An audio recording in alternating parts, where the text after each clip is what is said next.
Assessoria de Serveis Jurídics Llucià Guiteres, SL, patrocina aquest programa.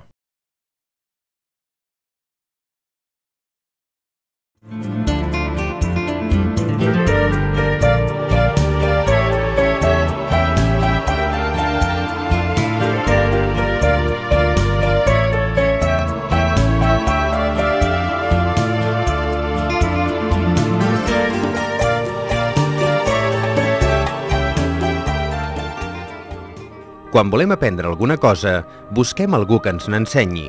Llavors apareix la figura del mestre, aquell que sap i que està disposat a instruir-nos. Cada disciplina té els seus mestres. Hi ha mestres fusters, matemàtics, mestres electricistes i un llarg etcètera. Ara bé, què és i quina és la funció del que la gent anomena un mestre espiritual? Què el diferencia dels demés mestres? I el més important, com podem reconèixer un autèntic mestre? Avui, de tot això en parlarem amb Cristian Carles Tolrà, terapeuta massatgista i professor de meditació.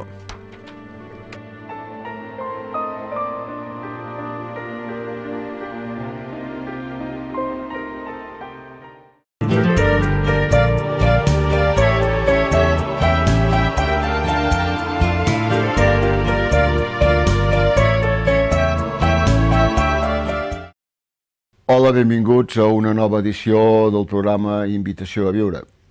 Avui parlarem del mestre. Tenim amb nosaltres en Cristian Carles Tolrà. Moltes gràcies, Cristian. Moltes gràcies d'estar aquí. Aquest programa el podem relacionar una mica amb un altre que vam fer fa poc temps, que es diu El Buscador. Les persones que, d'alguna manera, es fan moltes preguntes a la vida i que no en tenen prou amb callar i no saber, sinó que realment aposten per buscar i per intentar conèixer més al fons de tot plegat. Per tant, aquests dos programes estan molt relacionats. Bé, doncs parlem del mestre. Cristian, què és un mestre? A ver, a un maestro se le pueden dar muchas acepciones, ¿no? De hecho, un maestro es cualquier persona que enseña algo, ¿no? Hay el símil de maestro, profesor, ¿no?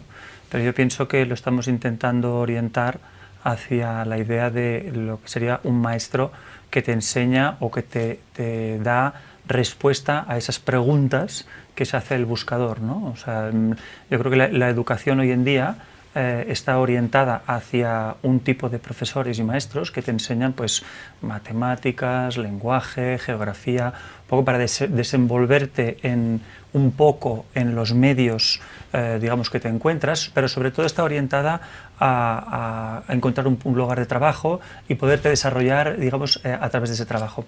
Pero no hay una enseñanza orientada a resolver los problemas íntimos, ¿no? Cómo resolver tus estados emocionales desequilibrados, comprender por qué te pasa lo que te pasa, ¿no? Estoy bien y de repente estoy mal, o sea, ¿cómo puedo resolver esto? O contestar todas esas preguntas trascendentales que nos podemos hacer, ¿no? De quién soy, a dónde voy, o orientarme. A veces oigo, ¿no? Pues hay que parar la mente. Bueno, ¿qué significa esto? ¿Qué es la mente? ¿Cómo la paro? El pensamiento no se puede parar, ¿no? Pues yo entiendo que los maestros a los que nos referimos hoy estarían relacionados con este tipo de maestro, un maestro que podríamos relacionar con el maestro que te enseña lo que se entiende por espiritualidad. Aunque a mí aquí me gustaría matizar en que nosotros tanto en el centro de Vic, mi compañero Sergio, como en la escuela de Barcelona, intentamos enseñar que la espiritualidad no separarla de la materialidad, sino que lo que entendemos como espiritualidad no es más que algo intrínseco al individuo, ¿no? O sea, hay gente que dice, es que a mí no me interesa la espiritualidad. Es como si alguien dijera, no, a mí no me interesa mi aparato digestivo, ¿no?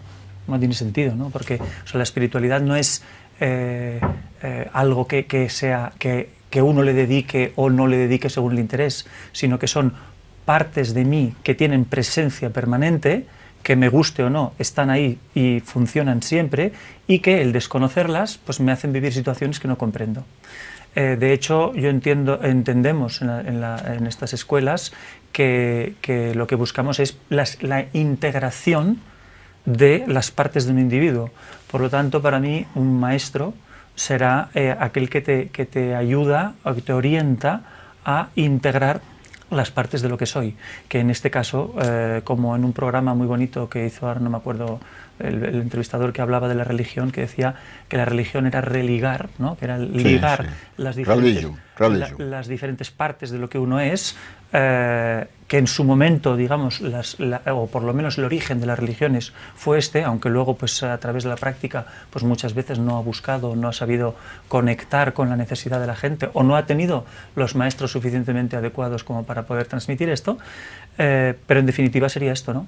Que de hecho los hindús, ¿no? Pues le llamaban lo que conocemos por gurú, ¿no? Que el gurú pues era un maestro o un profesor orientado a la integración de las partes de un individuo, ¿no? O a conocer esas partes más íntimas o a comprender pues, la naturaleza del individuo. Perquè al cap i a la fi tampoc és necessari, crec, no sé, la teva opinió, veiem quina és, tampoc és necessari que una persona, bueno, vulgui fer un treball espiritual, potser el que vol és conèixer més bé a ella mateixa, i això també el pot ajudar un mestre. Bueno, vull dir que no sé si cenyir exclusivament el paper del mestre al món espiritual, que sí, per descomptat, però que, a més, una bona escola també t'ensenya a conèixer-te més com ets tu. Bueno, es lo que pretendía explicar, que a lo mejor no lo he explicado suficientemente claro, que a mí cuando alguien me dice, a mí la espiritualidad no me interesa, es alguien que tiene una idea equivocada de lo que es la espiritualidad, porque es como si alguien me dice, a mí no me interesa lo que le pasa a mi sistema digestivo. O sea, a todo el mundo le interesa lo que le pasa a su sistema digestivo, porque si su sistema digestivo deja de funcionar, pues te mueres, ¿no? O a mí no me interesa mi sistema circulatorio. O sea, si te interesas tú, pues te interesa, yo qué sé, pues que te sienta bien, que no te sienta bien, cómo estar mejor, cómo no. Lo que pasa es que esto funciona en una persona normal de una forma aleatoria, y a veces las cosas no son favorables y entonces estoy bien, y cuando no son desfavorables estoy mal.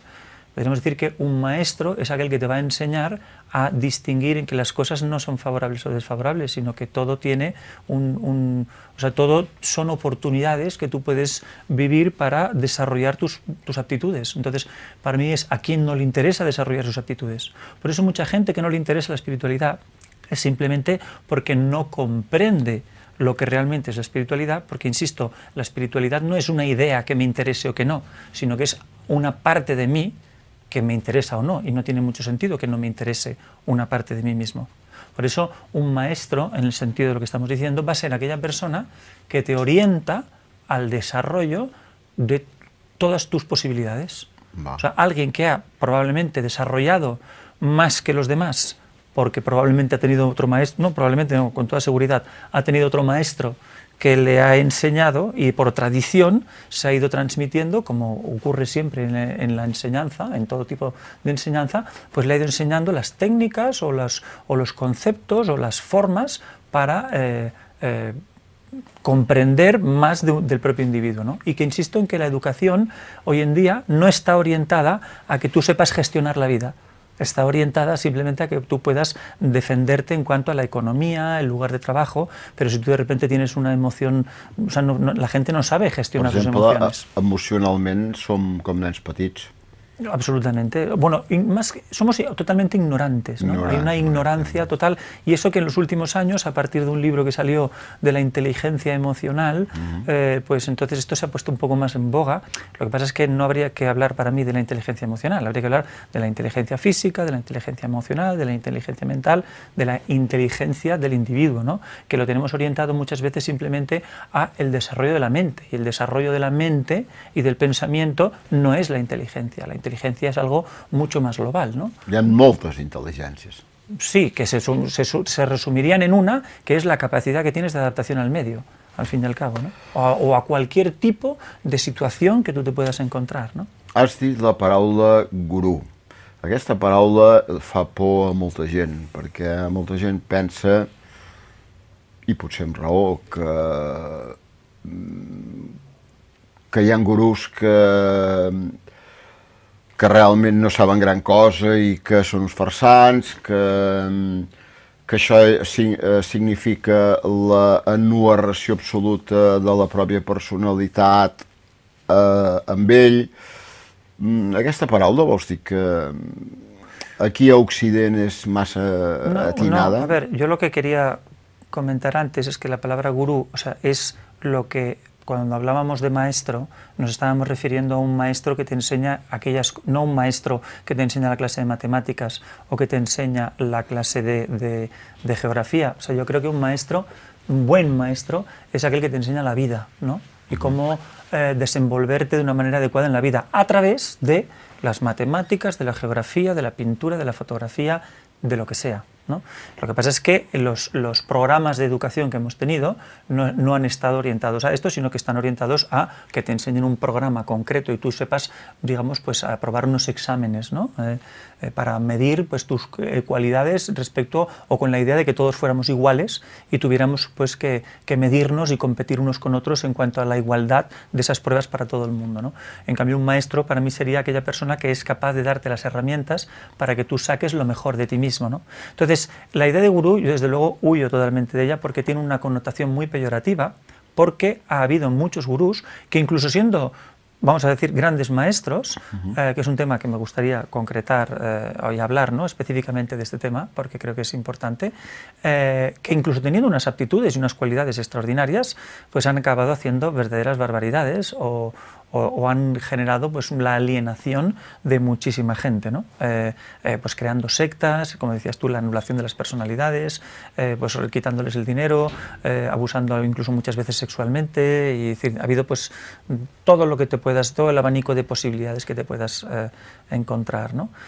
Por eso yo abogo mucho más por la idea de profesor o maestro, de un profesor o un maestro de integración psicológica, ¿no? De integrar todas esas partes que tú tienes sueltas y que desconoces para poder sacar el máximo potencial de ti, ¿no? Con lo cual ya esto lleva intrínseco la comprensión de que si todos somos distintos no hay que ser ni como este ni como el otro, por tanto no tengo que ser tampoco como mi maestro. Contesta'm amb un sí o no. Tu aniries mai a una escola on et demanessin que creguessis tot el que et diuen? No, nunca. Nunca. Quina relació s'estableix entre un mestre y un alumne? A ver, la relación del maestro-alumno es una relación realmente complicada, porque el problema está en que los alumnos son gente que estamos diciendo que emocionalmente están muy desorganizados, porque no han tenido una enseñanza emocional, ni han tenido una comprensión de sus emociones, ni de su inteligencia emocional, ¿no? Y de hecho, pues la mayoría de las personas, la estabilidad emocional está en función del reconocimiento que tienen del entorno. Como hay una serie de mecanismos que utilizamos precisamente para poder controlarnos y relacionarnos unos con otros a base de dar o no dar ese reconocimiento que buscamos, podríamos decir que todo el mundo tiene un cierto grado de desestabilización emocional.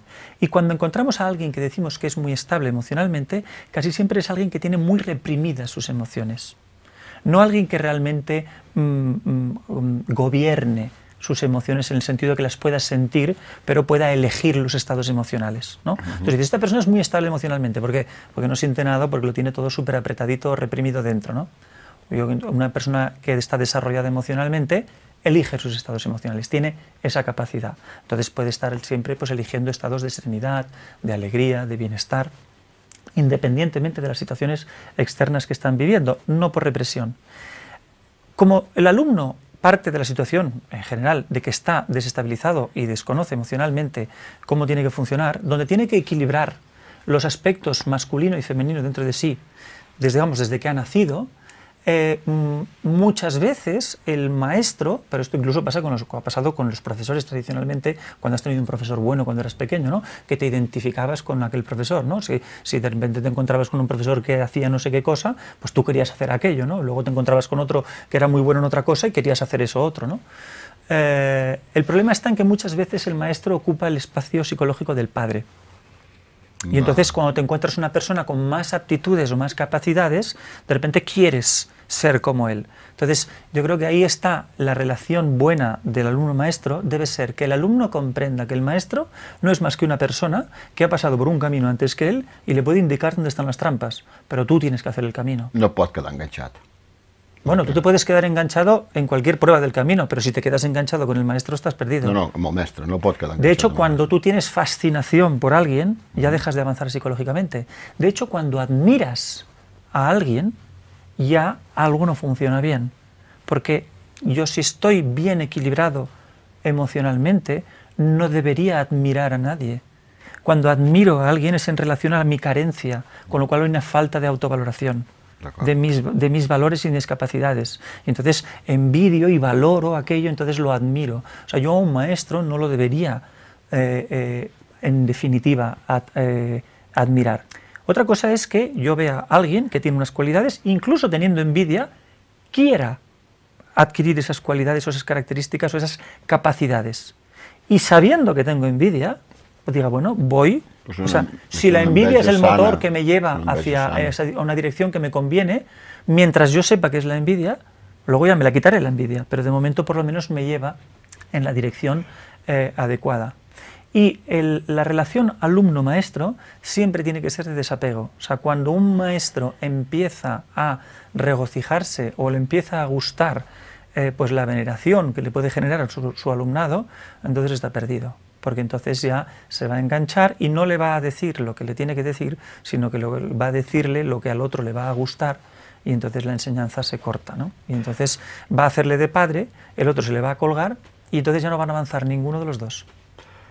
Tots podríem ser mestres? Si adquirimos un grado... O podem ser mestres? Tots podem ser mestres a la vida real. A ver, yo creo que todos somos profesores de algo, ¿no? O todos tenemos algo que enseñar, ¿no? Porque nuestros valores, nuestras capacidades más intrínsecas, todos podemos enseñar eso. Ahora, de ahí a ser un maestro de integración, hombre, yo te diría, es como todos podemos ser un gran arquitecto o todos podemos ser un gran ingeniero, yo te diría no. Entonces yo creo que hay personas que tienen unas características. De hecho, cuando hablábamos de gurú en la antigüedad, un gurú era una persona que había llegado al grado de iluminación, que era pues un grado de desarrollo pues donde ya pues es una persona que gobernaba su mente, gobernaba sus estados emocionales, y entonces esa persona, sí, es decir, cualquier persona que sea capaz de llegar a ese grado de desarrollo personal puede llegar a ser un maestro. Aquí hi ha una qüestió que moltes vegades, que segur que els nostres amics que ens estan veient es plantegen, és que és complicat veure, elegir correctament un mestre, una escola, on tu puguis sentir-t'hi bé, créixer, perquè hi ha una oferta, això s'ha fet un gran mercat, no? S'ha fet un gran mercat, tremendo. Hi ha un gran mercat, i llavors la pregunta una mica és com es pot reconèixer un mestre? De veritat. Mira, yo creo que un alumno no lo puede reconocer, porque ¿no? Delante tiene alguien que tiene más capacidad. Esto, a ver, es pot ser enganyat fàcilment. Es muy fácil engañar a la gente. Es muy fácil. Esto es como si te vas de excursión y quieres subir a la montaña más alta. Claro, cada vez que te encuentras una loma que sube, ¿cómo sabes que es la que te va a llevar? Esa rampa es la que te va a llevar a la cima más alta. Entonces mucha gente está subiendo la montaña y se piensa que está subiendo la montaña. Lo que pasa es que esa montaña a lo mejor es un montículo de 400 metros y cuando llega arriba dice, ostras, bueno, no está mal si te das cuenta de que estás arriba de una loma de 400 metros y que a lo mejor al lado tienes el Everest, bájate de la loma e intenta subir el Everest, no? Dóna-li alguns consells als nostres telespectadors, perquè si decideixen mai conèixer més a ells mateixos i tal, i volen buscar una escola, un mestre, puguin tenir una sèrie d'indicatius per no equivocar-se. Yo creo que hay varios indicativos que son fundamentales. La primera es que nunca te tiene que decir lo que tienes que hacer. Jamás. O sea, a mí nadie me tiene que decir lo que tengo que hacer. A mí me van a decir, si hago esto, pasa esto. Y si hago esta otra cosa, pasa esta otra cosa. Y tú tienes que elegir lo que tú haces. Luego tampoco me tienen que decir que me tenga que creer nada. O sea, actos de fe, ninguno. Lo que yo no pueda comprobar por mí mismo, a mí no me sirve. Con lo cual, el acto de fe sería, si tú me dices, como maestro, allá arriba de la montaña hay una capilla, pues el acto de fe es considerar que eso está ahí e irla a buscar. Ahora, hasta que no la he encontrado, yo no sé si eso existe o no. y a lo mejor puedo subir la montaña y no encontrarlo, porque tengo una idea preconcebida de lo que es la capilla y pienso que es un edificio muy grande y resulta que es un edificio, es una cosa así pequeñita, donde es un pequeño oráculo para alguien y yo paso por al lado y no lo veo y digo, no, pues no, y no puedo decir no está, lo que puedo decir es no lo he encontrado. Con lo cual, ante una enseñanza, uno puede no encontrarla o no puede adquirirla. Y luego, la tercera recomendación sería seguir tu intuición, ¿no? Hay que pensar que en la jerarquía del ego, podríamos decir, siempre se monta como una pirámide donde hay uno que está arriba y los de abajo le sirven, ¿no? Entonces se va creando una estructura donde siempre los de abajo van sosteniendo al piso de arriba, ¿no? Yo pienso que en la estructura de la conciencia es al revés. El que sabe más sostiene a dos, que sostienen a cinco, que sostienen... Es una pirámide invertida, ¿no? Y es el que está debajo, esa unidad, el que sirve a los demás. Por lo tanto, yo diría, otra recomendación es cuando no aprendo o no me sirve, canviar de professor. Una última pregunta. Es pot avançar en el camp del coneixement personal, en el camp espiritual, si se li vol dir? Es pot avançar sense un mestre? Perquè, per exemple, podríem... Mira, sense un mestre viu, perquè, esclar, hi ha mestres com Jesús, com Buda, com Krishna... A ver, desde mi punto de vista, la enseñanza verdadera tiene que ser oral. Toda la enseñanza escrita me puede servir o me puede ir muy bien como referencias en momentos determinados. Lo que sé, pues si te lees a Lao Tse, pues hay unas enseñanzas maravillosas, ¿no? Pero una persona que no ha entrado en contacto nunca con a lo mejor pues con la integración psicológica, pues yo qué sé, se lee el Tao Te Ching y probablemente no entienda nada o casi nada, o es muy difícil que lo pueda llegar a interpretar. Hay un gran maestro, que fue Jiddu Krishnamurti, que decía precisamente él que no había... Tenemos un libro, Sí, aquí tenemos varios. Limpia tu mente. Este era un hombre muy inteligente, en el sentido global de la palabra, ¿no? Realmente es un hombre muy integrado, ¿no? Este maestro decía que no había que seguir a ningún maestro. Y en el sentido de seguir, yo estoy totalmente de acuerdo. Ahora, en el sentido de necesitar un profesor, alguien que me enseñe, para mí es como querer ser... Es como si me preguntas, ¿una persona puede hacerse ingeniero de hacer puentes aeronáutico sin profesores? No. Entonces digo, hombre, yo diría que no. Yo diría que no, y además el objetivo tampoco es ser, yo qué sé, no sé si me fiaría de este ingeniero, no sé si me subiría a un avión suyo, ¿no? Y a lo mejor puede haber una excepción en el universo, ¿no? Pero sería como renunciar a la tradición y a todo, o sea, todo lo que ha funcionado toda la vida. Yo solo lo que encuentro es que se le ha dado a esa idea de espiritualidad se le ha dado una dimensión equivocada, ¿no? O sea, que un maestro de, entre comillas, espiritualidad o de lo que me gusta más decir, de integración psicológica, o de conocimiento personal. O sea, no es una persona que tenga ningún mérito especial, es decir, tiene las cualidades o características de poder hacer eso, ¿no? Es como si yo quiero aprender a correr. Pues seguro que iré mucho más rápido yendo con una persona que lleva muchos años entrenando a gente y corriendo, que si aprendo solo, que probablemente pues aprenderé haciendo vicios, ¿no? Pues si me quiero integrar psicológicamente, ¿qué sentido tiene que aprender solo? Si para cualquier cosa que tengo que aprender, utilizo un profesor.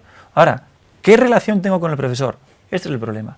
El problema está en que muchas veces cuando me encuentro con una persona que tiene unas determinadas cualidades como persona, porque se ha trabajado en su integridad, pues a mí me pueden impresionar, porque a lo mejor no es lo más común o no es lo más corriente, incluso puedo ver que tiene unas aptitudes por encima de los demás, a lo mejor, si lo conozco más íntimamente, y me puedo fascinar, pero precisamente ese será el trabajo del maestro, en que su alumno pierda la fascinación, en que se dé cuenta de que es una persona como él, o que lleva un camino más, o sea, que ha recorrido más camino, ¿no? Pero que el alumno tiene que recorrer el camino igual. O sea, por eso yo siempre digo que cuando me presentan un maestro o alguien que dicen que tiene una determinada habilidad, a mí la habilidad en sí mismo no me interesa nada. Lo que me interesa en todo caso es si me puede enseñar a que yo tenga esa habilidad, porque si no la puedo tener, ¿para qué me...? O sea, es como si tú eres capaz de hacer levitar este vaso. ¿vale? A lo mejor... Provem-ho? Venga, va, inténtalo, ¿eh? Si tú fueras El que capaz... farem serà un Si fueras capaz de hacer levitar el vaso, glob. a mí, sinceramente, no me causaría ninguna admiración. Lo que te diría rápidamente es, ostras, ¿puedo aprender? Si me dijeras no, pues ya dejaría de interesarme, porque es una habilidad como otra cualquiera. Sí, al fi al cap, fer levitar aquest vas tampoc ens faria créixer gaire, em sembla. Bueno, lo ponía como ejemplo, Sí, ¿no? sí, es sí. igual, ¿no? Pero, o sea, a mí, en todo caso, si veo una... Y luego, una cosa, si alguien realmente aspira a algún día ser maestro, lo que tiene que entender es que lo primero que hay que hacer es ser un buen alumno. Y ser un buen alumno desde el sentido de querer aprender, ¿no? Yo creo que los maestros son los mejores alumnos, porque siempre están aprendiendo, incluso cuando enseñan, siempre están aprendiendo, ¿no?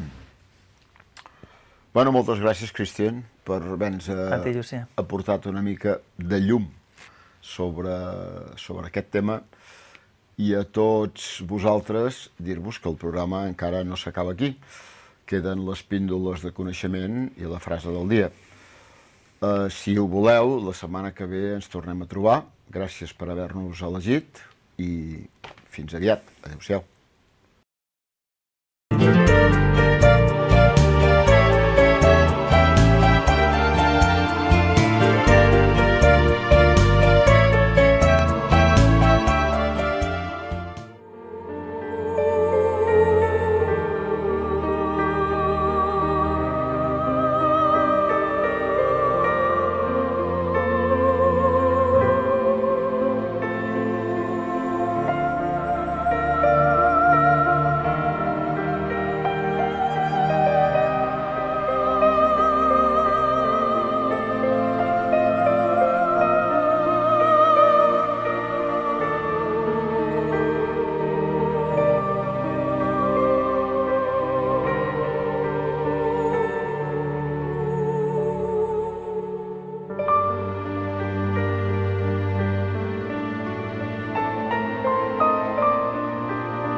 Assessoria de Serveis Jurídics Llucià Guiteres, SL, ha patrocinat aquest programa.